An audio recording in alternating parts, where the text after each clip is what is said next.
mtu kwenda kuingia katika ndoa na mtu ambaye tayari ana mtoto kwingine.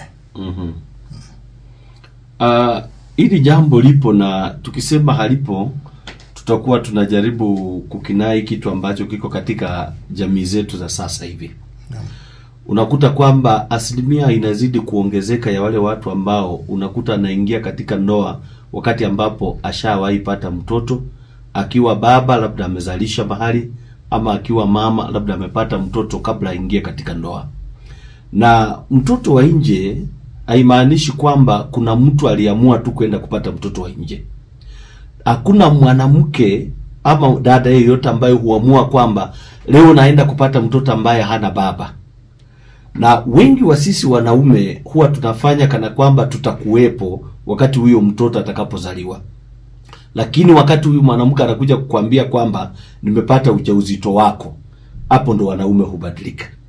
Na watoto wanakuwa watoto wa nje kwa sababu wanaume wengi upande wetu tunakosa kujukumikia mimba tulizodunga wanawake. Na ndo maana inatendeka hivyo. Iwapo kila baba labda angejukumikia kwamba alipeana mimba na akashughulikia mtoto na akaahidi vile vile alivyoahidi mwanadada wakati walikuwa katika kufanya mapenzi, hakuna mtoto angekuwa wa nje. Lakini wakati ambapo inatokea kwamba imefanyika, wengi wa wanaume huruka, wengi wa wanaume hukataa, anasema hiyo mimba wala si yangu. Anaanza kusema hata nilikuwa nikikuona na kijana fulani, kuna siku walisema utoka kwa gari ya mzee fulani, kujaribu tu mbinu ya kutaka kuhepa hiyo mimba. Kwa hivyo kinachofanyika ni kwamba sasa msichana kwa mfano amepata mimba, labda akiwa shule ya msingi, ama akiwa shule ya upili, ama hata akiwa katika chuo, na sasa huyo mtu hakumuoa. Je, iwe sababu kwamba asiweze kuolewa, ama mwanaume aliyedunga mimba asiweze kuoa? Hiyo si sababu. Lakini sasa umekuta kwamba huyu dada ako na mtoto, ama huyu mwanaume alishazalisha mtoto nje. Huyu mwanadada hana lolote la kumzuia aolewe. Anaweza olewa vizuri zaidi na akawa mwanamke mzuri zaidi, bila ya kusema kwamba eti ana mtoto wa nje ana tatizo. Mtoto wa nje, hakuna mtoto hujiitishia kwamba angependa azaliwe nje pasipo mahali ambapo hapana baba na mama. Kila mtoto angependa awe na baba na mama. Lakini mtoto amejipata amezaliwa na mama na leo na mama peke yake, napojaribu labda kuuliza baba yuko wapi, haelezewi. Huyu mwanamke ukimpata na mtoto, ukitaka kumuoa, ni kati ya wanawake ambao ni wazuri sana. Kwa sababu jambo la kwanza, anajua kwamba tayari mimi nina mtoto. Kwa hivyo akiingia katika ndoa, hana kasoro yoyote na mwanamke yoyote ambaye labda hajapata mtoto nje ya ndoa. Kwa hivyo yeye pia akipatikana, ukimuoa, hakuna tatizo. Atakuwa mke, atafanya majukumu ya mke vizuri, na tatizo tu itakuwa kwamba ili kwamba muingie katika ndoa, msisahau kuongea kuhusu mtoto. Afanya watoto wajue kunaendelea nini. Kuna neno umelisema hapo lina utata sana. Umesema kwamba mtoto ni kosa anapokuwa tumboni, lakini anapozaliwa ni baraka. Mara nyingi sana waone wasichana wadogo, saa hii pengine mtoto wako darasa la 8, tunayakimbilia sana kusema tunaadhibu, lakini tuangalie hizi ni roho mbili ziko pamoja. Mtoto atapigwa, atafukuzwa, ambiwe nenda kwa huyo mvulana aliyekutia ujauzito, na pengine hata huyo mvulana aliyemtia ujauzito naye pia naye ni mtoto, naye kwa klasi cha 7. Sasa tunaenda mimba inakuwa, akizaliwa tu hivi, huyu ni mjukuu wangu, Mwenyezi Mungu amweke. Lolote lingefanyika, ungejisifia nini? Kwa hivyo mara nyingine mimi husema kufanya kosa sio kosa, ila kurudia kosa ndio kosa. Kwa sababu kama ni maadili, tumelelewa katika maadili mazuri.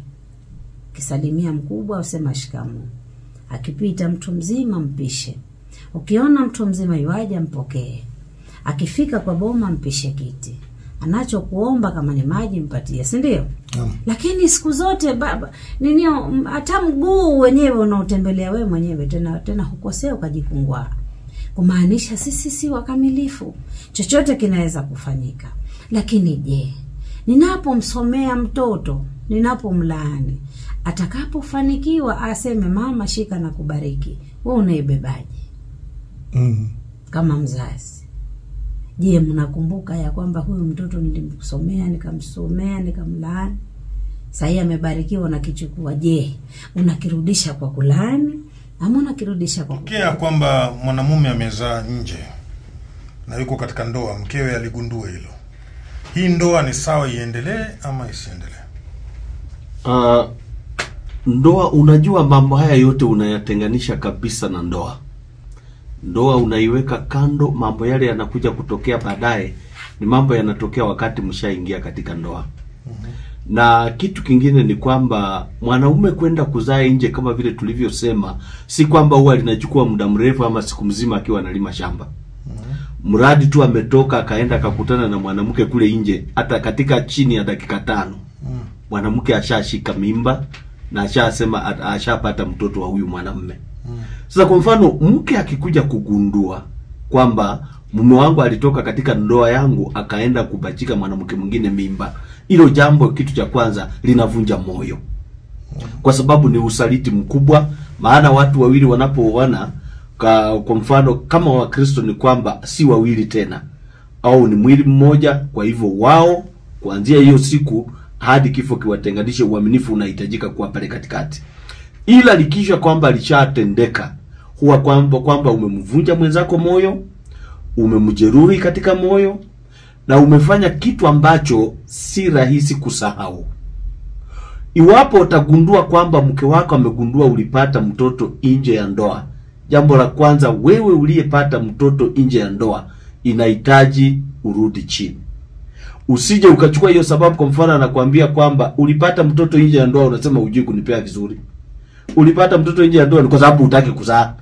Ulipata mtoto nje ya ndoa ni kwa sababu hutaki kunizalia. Usianze kusema hivyo, ama uanze kusema kwamba ni kwa sababu wewe ulizaa wasichana nilitaka mvulana. Usitumie huo wakati kuweza kumchokoza na kumuumiza zaidi.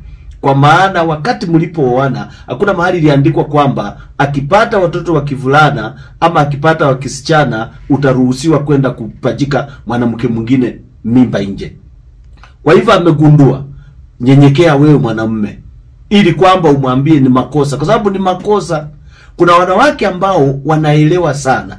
Akisema kwamba limefanyika, unakuta anakuambia kwamba lakini hiyo isiwe sababu ya kuvunja ndoa yetu. Haya basi, leta huyo mtoto tukalee. Kuna wanawake ambao wanaelewa zaidi. Anakuambia huyo mtoto, badala ya kushinda ukienda kule nje akikusumbua na yule mtoto, basi nenda ukamchukue yule mtoto ulete tukalee pamoja. Huyo ni mama wa hekima. Lakini iwapo kwamba limefanyika, lakini atamlea vizuri kweli, si lazima anakachuki mwisho hata anataka kukaua akakatoto. Sio rahisi kwamba asilimia kubwa ya wanawake kwamba sio rahisi kuona kwamba malaika akaweze kuwa. Ingawa hatuwezi sema kwamba hakuna ile hawezi kuwa na ile chuki. Yule mtoto atakuwa pale, lakini wewe pia vile utakayomtunza huyu mama ndio itafanya apende yule mtoto ama hatapenda mtoto. Kwa mfano, iwapo utasema kwamba huyu mtoto nilimpata kwa bahati mbaya, lakini kwa sababu ni wangu na mleta tukawalee pamoja na watoto wengine, basi na wewe mwambie huyu mama kwamba, ama muhakikishie kwamba sitarudi huko tuanze mazungumzo na yule mwanamke tena, na umaanishe. Lakini tatizo linakuwa kwamba umesema hivyo, alafu unakuta kwamba anakupata wewe na yule mwanamke bado kuna mazungumzo yanaendelea, ama anasikia kwamba hata yule mwanamke ana mimba nyingine tena, au baada ya kumalizana na huyu mwanamke tena kuna mwingine umeshika tena. Sasa unakuta kwamba kwa sababu ya hiyo anaanza kusema kwamba sasa atakuwa anaenda akizaa akiniletea. Ikifika hapo utakuta kwamba ataanza kufikiria chochote kile. Mwanadamu hafikirii tu kwamba kumfanya kitu kibaya, isipokuwa awe amechokozwa na akaona kwamba anatumiwa vibaya. Na kwa hivyo likifanyika isiwe sababu ya kuvunja ndoa. Ili kile kinahitajika ni kwamba inahitaji kuwa na uelewano mkubwa na yule ambaye umekosa, wewe uliyofanya makosa. Inahitaji urudi chini, uombe msamaha, usikilize mwenzako. Na